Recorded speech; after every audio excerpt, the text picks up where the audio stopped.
Assalamualaikum warahmatullahi wabarakatuh. Kami dari kelompok 4 akan menjelaskan materi tentang teori penunjukan kembali atau Renvoy dan teori kualifikasi.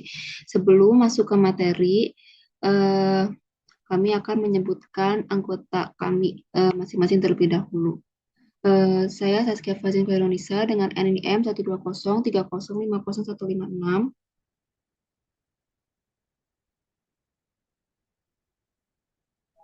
Kemudian saya sendiri Rizky Amalia dengan NIM 12030505154. Selanjutnya, saya Sheila Maharani dengan NIM 12030505159.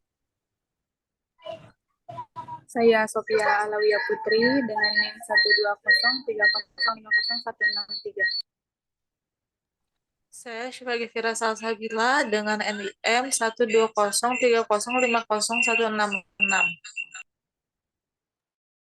Saya Pelvi Arsita Suwandi dengan NIM 12030500170.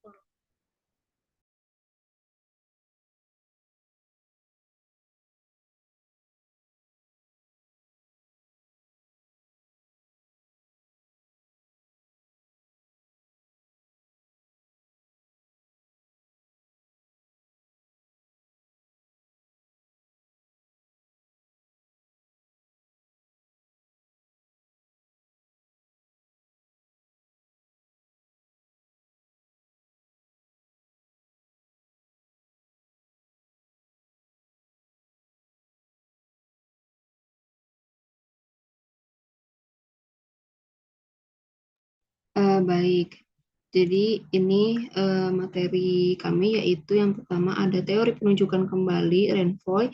Yang pengertian Renvoy ini akan dijelaskan oleh Saudari Velvi. Dipersilahkan untuk Saudari Velvi untuk memaparkan materinya. Baik, terima kasih moderator.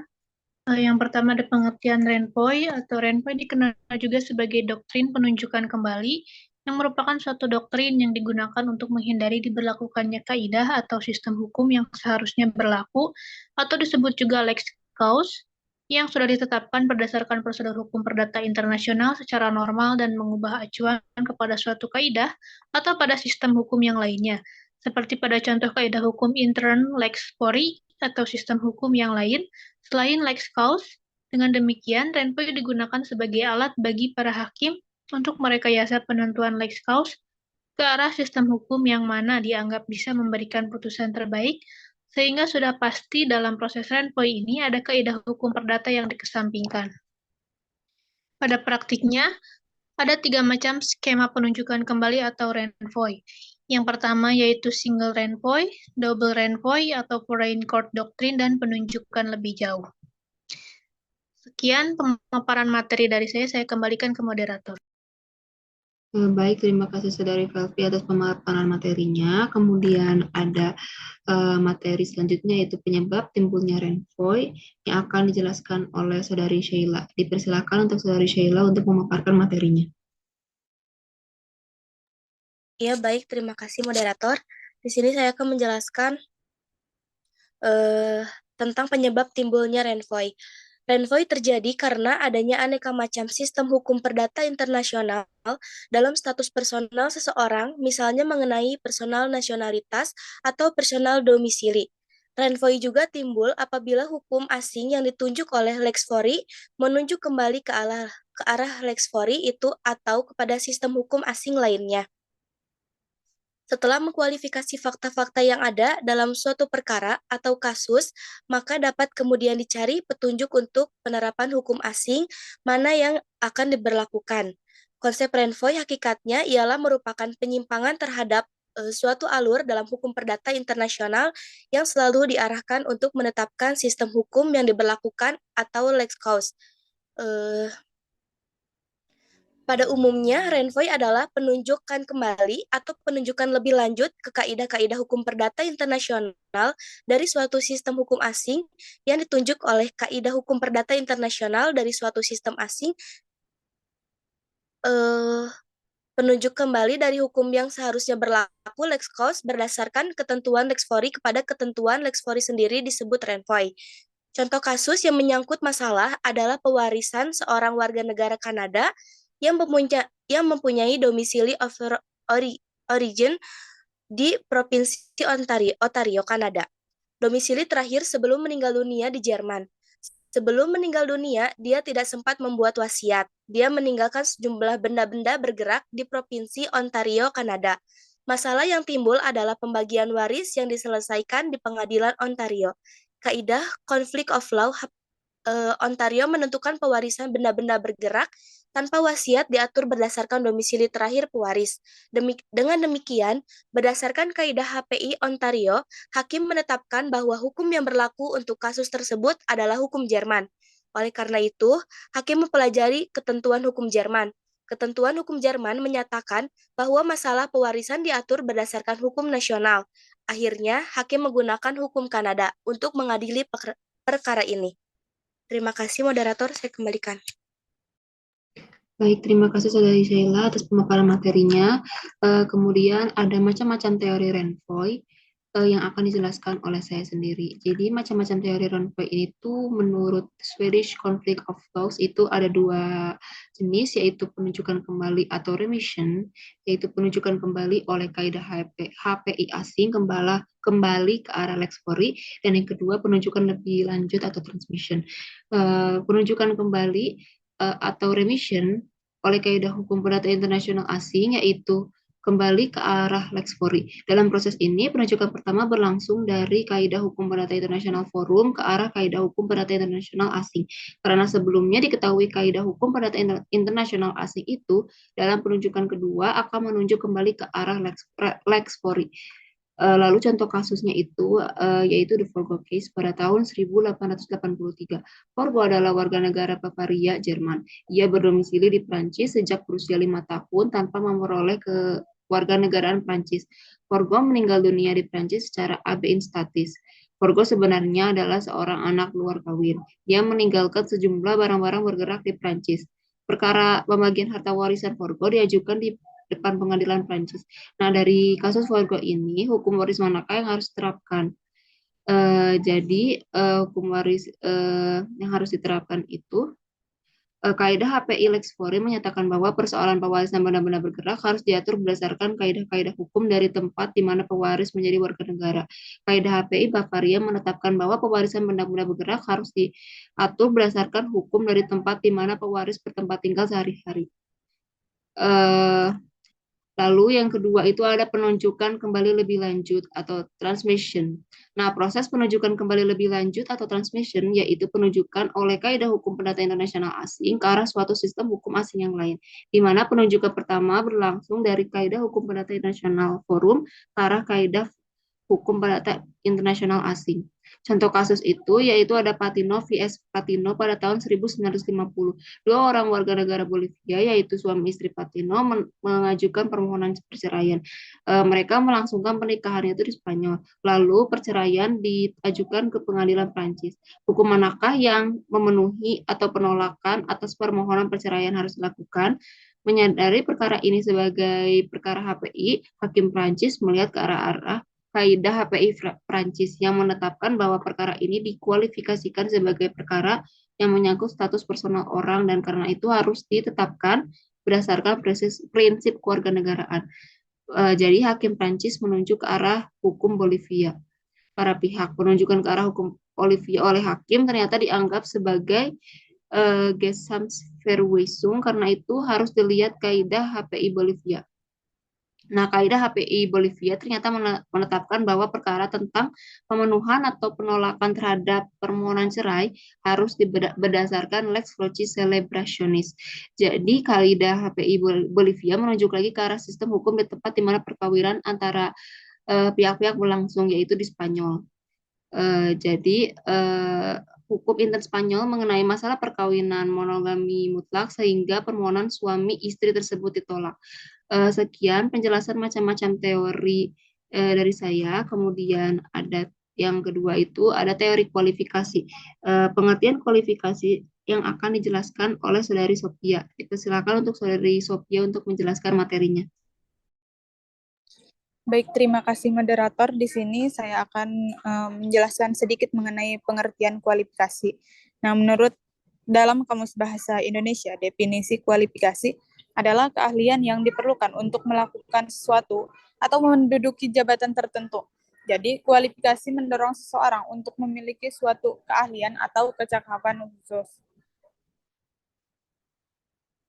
Nah, teori kualifikasi ini diperlukan oleh para hakim dalam melakukan penalaran hukum untuk memperoleh jawaban tentang hukum asing itu, yang merupakan kaidah-kaidah suatu hukum dari negara tertentu atau pilihan lainnya.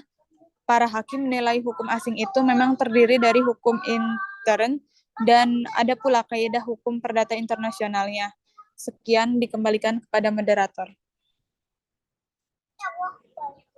Baik, terima kasih Saudari Sophie atas pemaparan materinya.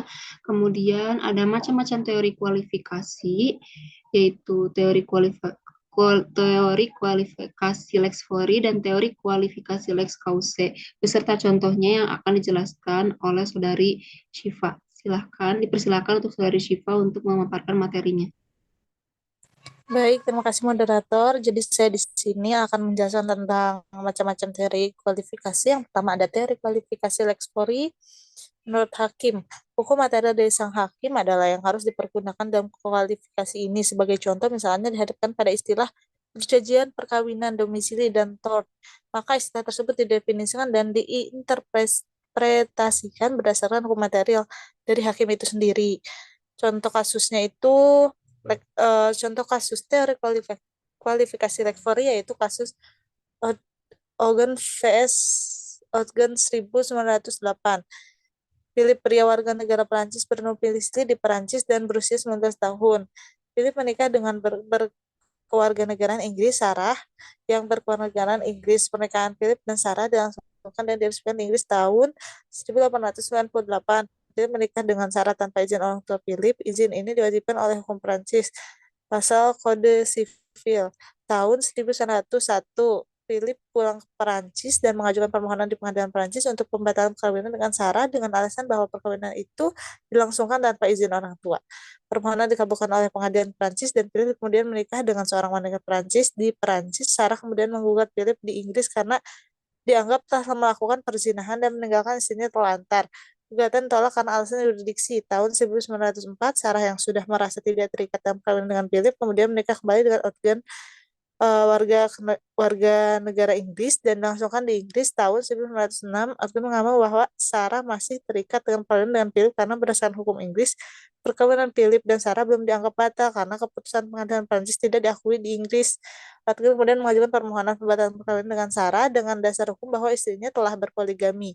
Permohonan diajukan di pengadilan Inggris. Proses penyelesaian sengketanya untuk menerima atau menolak permohonan Ogden, hakim harus menentukan terlebih dahulu apakah perkawinan Philip dan Sarah sah atau tidak. Pokok permasalahannya dalam perkawinan Philip dan Sarah berkisar pada persoalan izin orang tua sebagai persyaratan perkawinan, terutama dalam menetapkan apakah Philip memang memiliki kemampuan hukum untuk menikah. Yang kedua ada teori kualifikasi Lex Cause. Pada dasarnya teori kualifikasi ini harus dilaksanakan sesuai dengan ukuran dari keseluruhan sistem hukum yang berkaitan dengan perkara. Maksud dari teori ini adalah guna menentukan kaidah HPI mana dari Lex Fori yang paling erat kaidahnya dengan hukum asing yang mungkin diberlakukan. Contoh kasusnya itu kasus Nichols vs Nichols 1900. Kasus menyangkut sepasang suami berkeluarga negara Prancis. Pernikahan mereka diresmikan di Prancis. Ketika pernikahan dilangsungkan pada tahun 1854, pihak kedua tidak membuat perjanjian atau kontrak tentang harta perkawinan. Setelah pernikahan, mereka pindah ke Inggris. Suami meninggal dunia di Inggris dengan meninggalkan testamen yang dibuat secara sah di Inggris. Istilah testamen ternyata mengabaikan semua hak istri atas harta perkawinan. Istri kemudian mengajukan gugatan terhadap testamen dan menuntut haknya atas harta bersama. Gugatan diajukan di pengadilan Inggris. Proses penyelesaian perkara ini dapat dikualifikasikan sebagai warisan testamenter atau kontrak tentang harta perkawinan. Hakim Inggris kemudian mengkualifikasikan perkara ini sebagai warisan testamenter.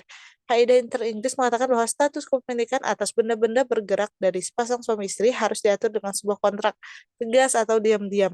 Kaidah HPI Inggris mengatakan bahwa jika kontrak tentang status kepemilikan atas benda-benda bergerak dari sepasang suami istri tidak ada, maka status kepemilikan atas benda-benda itu harus diatur berdasarkan lex loci celebrationis, hukum tempat peresmian perkawinan. Kaidah inter Prancis mengatakan bahwa apabila para pihak dalam suatu perkawinan tidak membuat suatu kontrak secara tegas, harta yang ada dalam suatu perkawinan akan menjadi harta bersama. Hakim kemudian mengkualifikasikan kembali perkara berdasarkan kaidah intern sebagai perjanjian diam-diam untuk bercampur harta. Konsekuensinya, kewenangan mewaris sang suami melalui testamen hanyalah mencakup setengah dari seluruh harta bersama. Baik, sekian pemaparan materi dari saya kembalikan kepada moderator. Baik, terima kasih Saudari Syifa atas pemaparan materinya. Kemudian masih ada macam-macam teori kualifikasi, yaitu teori kualifikasi bertahap dan teori kualifikasi otonom, beserta contohnya yang akan dijelaskan oleh Saudari Rizky Amalia. Dipersilakan untuk Saudari Rizky untuk memaparkan materinya. Baik, pada moderator, saya di sini akan menjelaskan macam-macam teori, yaitu teori selanjutnya, teori kualifikasi bertahap.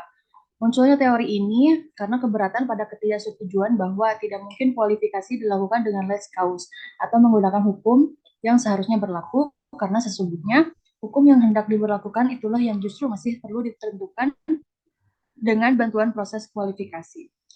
Menurut teori ini, dilakukan melalui dua tahap, yaitu kualifikasi primer. Pada kualifikasi ini, hakim harus menemukan kaidah hukum pidana internasional atau choice of law atau lex fori yang akan dipergunakan untuk menentukan titik taut penentu. Kualifikasi yang dilaksanakan dengan sistem kualifikasi intern yang dikenal pada lex fori, di mana kualifikasi ini dilakukan guna menetapkan lex causa. Kaidah HPI lex fori harus dikualifikasikan menurut hukum material sang hakim atau kaidah internal. Ini dicari kepastian mengenai pengertian hukum seperti domisili, pewarisan, tempat pelaksanaan kontrak. Semua itu harus disandarkan pada pengertian dari lex fori. Berdasarkan kualifikasi ini, akan ditemukan hukum yang seharusnya dipergunakan. Kemudian ada kualifikasi tahap kedua atau kualifikasi sekunder. Boleh di next?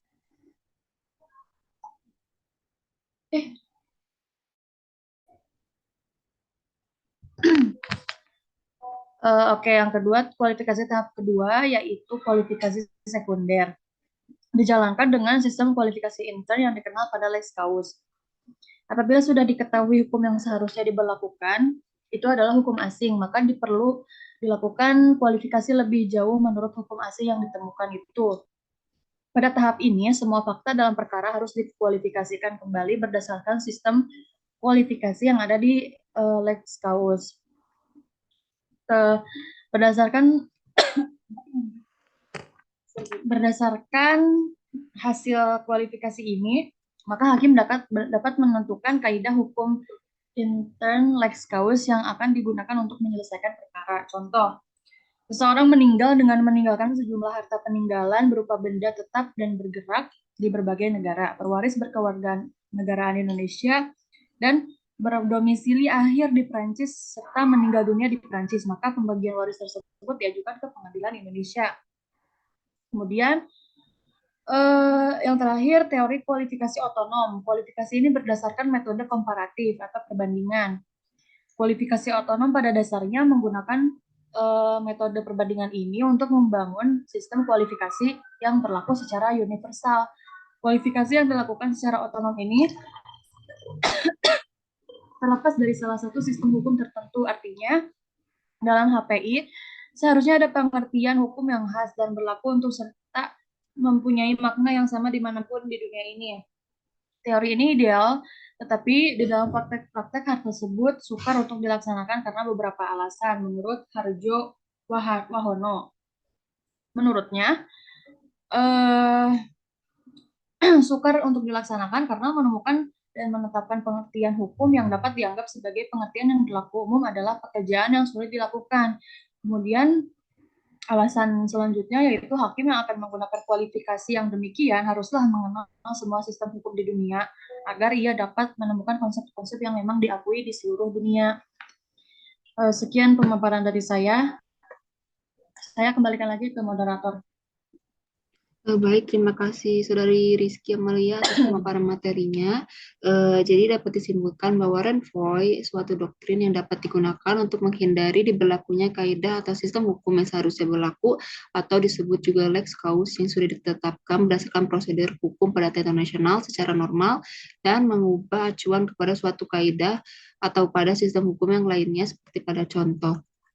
Lalu, kualifikasi adalah sekumpulan fakta dalam peristiwa hukum yang kemudian didefinisikan dan ditempatkan dalam suatu kategori yuridis tertentu dalam kaitannya dengan pengambilan keputusan hukum atas persoalan hukum tersebut. Sekian pemaparan materi dari kami. Eh, Mohon maaf bila banyak kesalahan dan ketidaksempurnaan. Wassalamualaikum warahmatullahi wabarakatuh.